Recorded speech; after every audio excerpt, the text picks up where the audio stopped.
So what is its articulation point? It is one of the tongue letters, and it is pronounced from one or both edges of the tongue, and when it's touching the upper molars.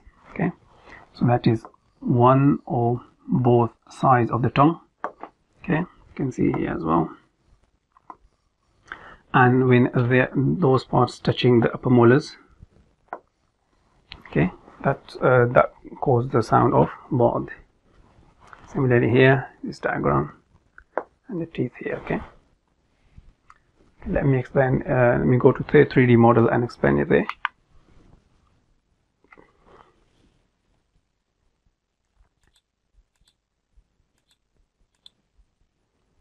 Okay.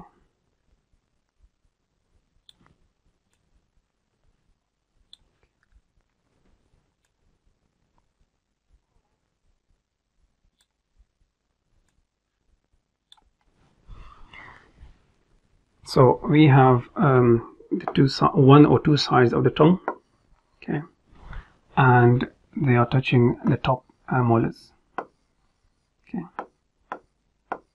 so that's the articulation point for the letter bod or ab, the sound ab, the second part of ab.